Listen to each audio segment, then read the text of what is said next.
Hi, this is Kaya Michelle, and welcome to my YouTube page. It's called Hey, We Got Something to Talk About. And you know what?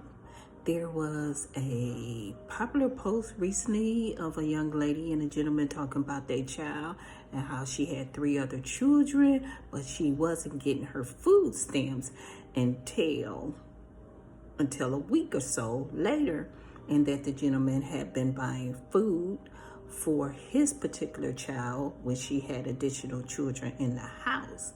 Now, I want to talk about how people have been trained to condition themselves to rely on a system that was designed for them never to be successful. And I want to call this topic conditioned to live on less. Now, we know food stamps is a government issue, monthly allotment based upon how many people in your household and your income. They do not, just one thing that I want to clear up is that I used to work in that system. So I know that food stamps is based upon household income and income costs. That's like utility bills. Not your cable bill, not your cell phone bill, just basic household bills. So, in your income, if you have income, but they do not count resources. But so many people have been trained and conditioned in this community to live on less, and they think that's the way they're supposed to live. But a lot of people don't realize, when I was a caseworker, I would always try to encourage every one of my clients that they had an opportunity to use it to level themselves up if they needed additional training, if they needed to go back to school to get a GED, if they needed to receive training in any type of way to improve their economic condition. Because one thing that I know for sure, people don't read that application.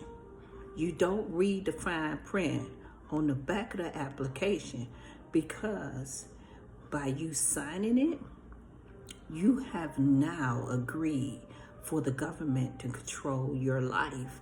And I'm going to break down some things that you never thought about. Number one is you no longer have control. Systematically, they have taken control. And there was a rule that was in place, especially in our community, that you couldn't have a man in your house. Historically, from the beginning, it was designed to undergird and supplement the farmers, number one, and to supplement families. And it was started in the Depression. So there's a historical component.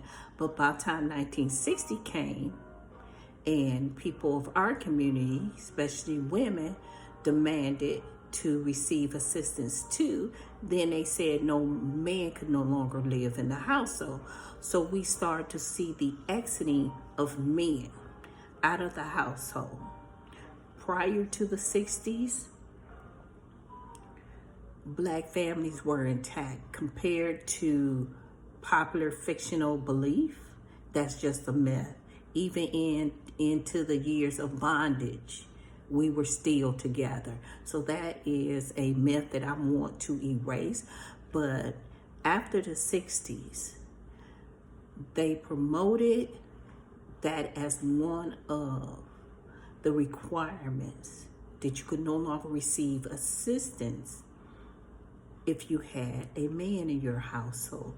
So we see the exiting of men, but we see the population of single motherhood rise. And then there was something else that took place. And this took place, I'm going to say late 70s and the early 80s, is that if you were a 16-year-old female and you got pregnant, you had an opportunity to obtain housing. Until then, that child was born to a custodial parent. Your parent would have custody of that child. So, because you were a minor.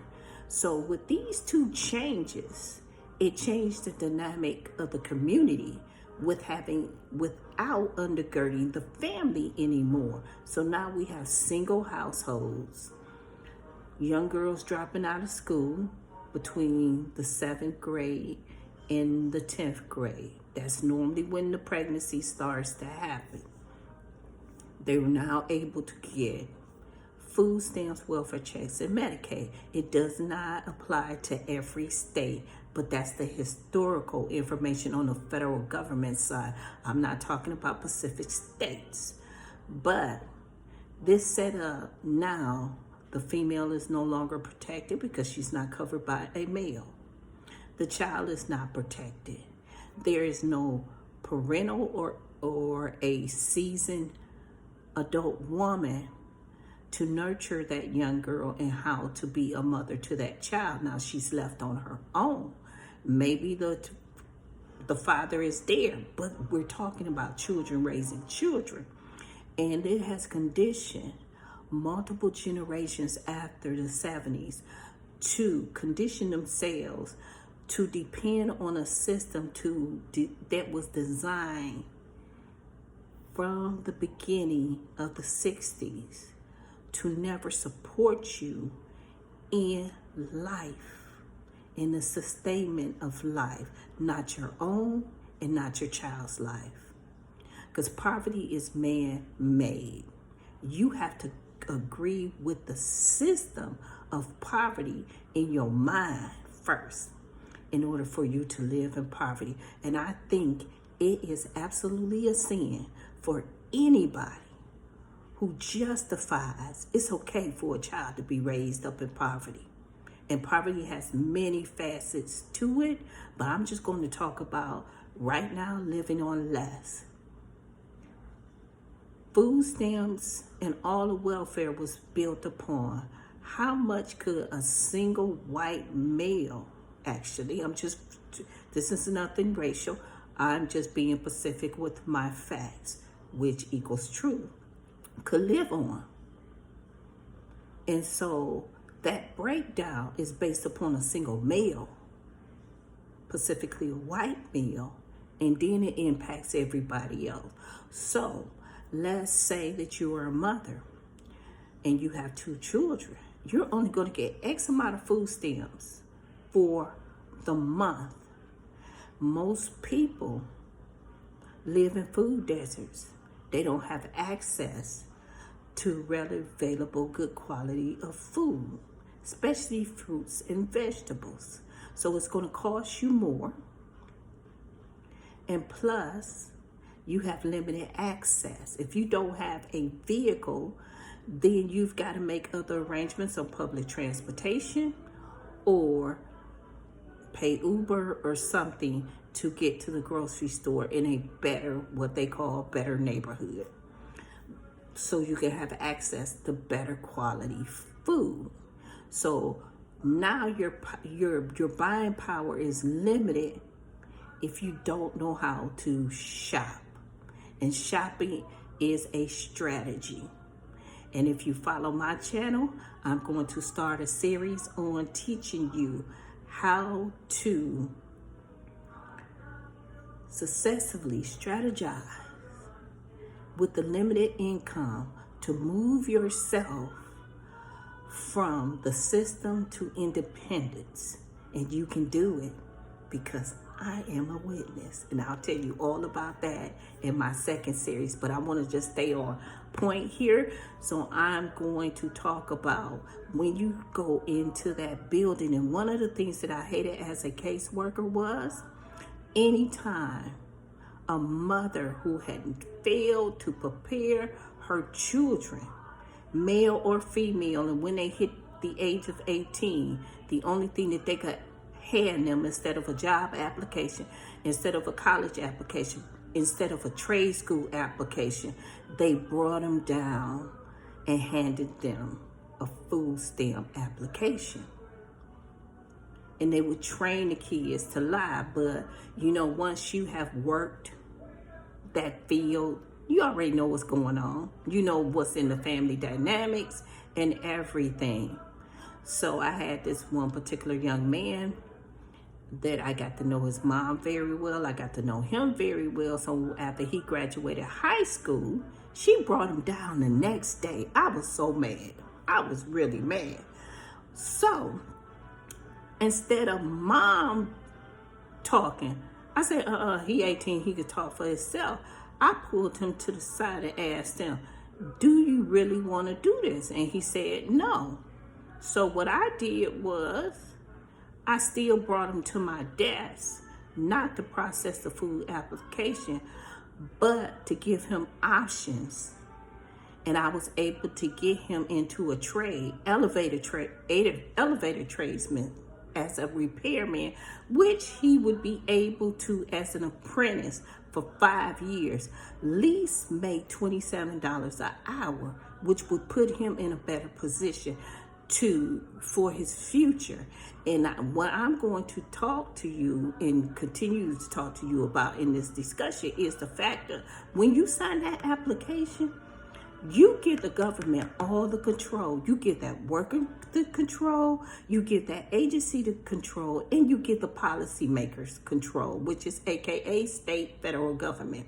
And one of the things that a lot of recipients don't know is, if you get food stamps and somebody calls 696 Kids on you, or 911 or whatever, DCF on you, they will check and see if you get food stamps and they come in your house and you ain't got no food in your refrigerator. They can take your kids. They automatically can take your kids. And a lot of people don't understand that. And they are one of the reasons why they'll write and say no food in the refrigerator, because they already knew you got benefits. And so they already know the amount. So you know what they do is they call us and we shut everything down. Now you have nothing, but you can become a winner and move yourself and your children from poverty to prosperity. But you gotta all start changing your mind. Stop allowing the system to condition you into thinking that living on less is all you can do. You can make a plan for your life, especially single moms. I used to tell my single moms, no, we're not doing it for the kids. We're doing it for you. Because if you automatically improve your life, your kids going to automatically benefit. But you got to start somewhere. And maybe today is the day. I don't know who's out there is going to be listening to this, but today you can change your mind. You don't have to break any laws. You don't have to tell any lies. But what you can do is stop thinking and stop living in this condition of poverty. Because poverty kills. It kills every day. It's called malnutrition. It's called not having adequate housing, because the government gets to control everything. So when you decide to live on less and be aided by the government, they are dictating where you live, how you live, what foods you can buy, the quality of foods you can buy, the quality of life you can have. One of the things that a lot of people don't understand, when you're getting government aid, it also dictates your dating pool. It dictates your potential mate, your quality of relationship. A lot of people don't think about that. So you have to begin to recondition yourself. This is not about bashing anybody, because I'm not into bashing. One thing, I'm also a minister, and one thing that I truly believe in, before we criticize, we should construct. And I'm not criticizing anyone. I'm ready to build. I've already got the bricks. Already then drew the plans of how we're going to do this. So I will ask that you tune in and let's begin to reprogram our minds out of the condition that this is how we should live.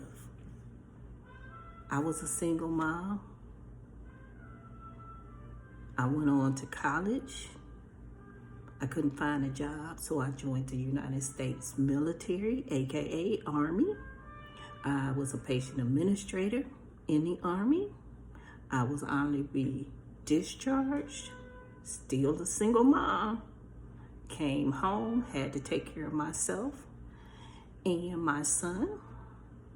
And I went on to, because I was in the medical field, I was able to come right out, level myself, and stayed in the medical field for 20 plus years. And then I moved over to the social service field. In the meantime, I kept getting re-educated.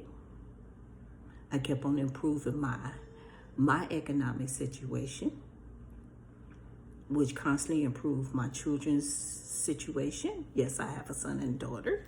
And I became a homeowner. When I looked up one time, I had a whole house, 2 cars in the garage. And I never disrespected a black man, because you know what? I'm a proud, brown-skinned daughter who was produced by a black man. And I also decided to go into ministry, get my ministry license, because I noticed that the people were coming in, the same people that I seen in church on Sunday, that the preacher knew nothing about their condition at home. I got to minister them Monday through Friday. I got to learn about them Monday through Friday. I got to see where we were being programmed. And I'm not going to say every worker is a bad worker, but sometimes people forget where they came from and they make it seem like it's their benefits, but they're really just processing recycled income. Because when you're receiving food assistance, it helps pay for the farmer's seeds. That's a reciprocal program, and we must begin to educate ourselves. We have got to stop believing the myths and the sound bites from media. We must begin to educate ourselves and recondition our minds to not settle for less. And I'm educating you, and I'm going to inform you, because I don't want children to live in poverty anymore. It's time. It's time to move beyond the poverty mindset and conditions that came from, especially among our people, that came from the off of the plantation. We were conditioned on the plantation, and it is time for us to cut away, to smash those old ways of thinking and conditional behaviors and thoughts, and move to a better way to live. You do not have to live on less. And on the other side, no, y'all stay blessed.